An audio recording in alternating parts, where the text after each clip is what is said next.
past the weathered gray barn with rusted metal roofing, a gravel lane meanders back to this adorable rustic log cabin.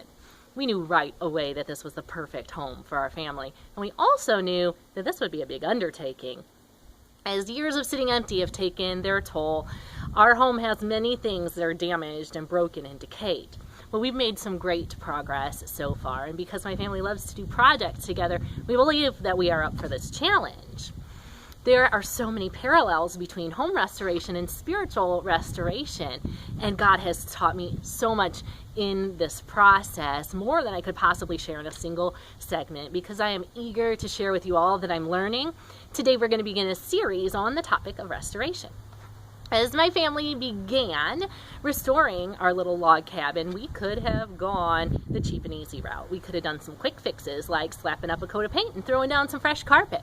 We may have even temporarily been pleased with the result, but decay eventually seeps through, and what's broken below the surface would cause the new layer to crack. We would be left with nothing more than another mess to clean up before true restoration could begin. We do the same thing emotionally, don't we? We decide that we're just going to cover up the decay in our souls. We'll fake it till we make it, and we present the world with a facade.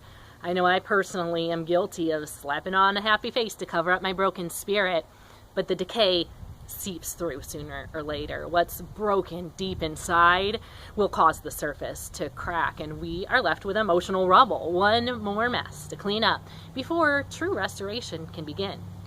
Well, I'm so glad that we decided that we didn't want to just address the aesthetic of this home, and we didn't want to just redecorate it. We wanted true restoration. But the truth is, restoration is messy. There are days when I wonder if the dust will literally ever settle, if there will ever be a sense of order and normalcy in our home again. There are many ugly, unspoken steps between before and after pictures, and it is the same whether we are talking about restoring our homes or restoring our hearts. The first step to true restoration is exposing what is broken and decayed.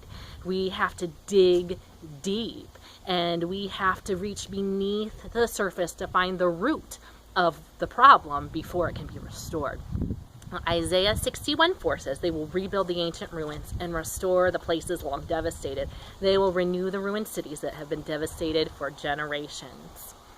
No matter how deep the decay in your soul, God wants to restore you. No matter how far back your brokenness goes, even if it's been for generations, God wants to restore you. Well, I know that most of us are keenly aware of our brokenness, and we know what's damaged inside. But maybe you have been covering up for so long that even you have begun to believe the facade. Let's refuse to hide behind the superficial a moment longer.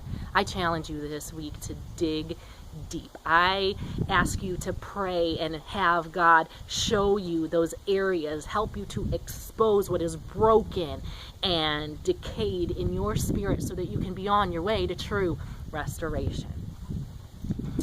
Next time, as we continue our series on the topic of restoration, we are going to talk about the 4 ways that God may choose to deal with those things that we have exposed and unearthed so that He can truly restore us.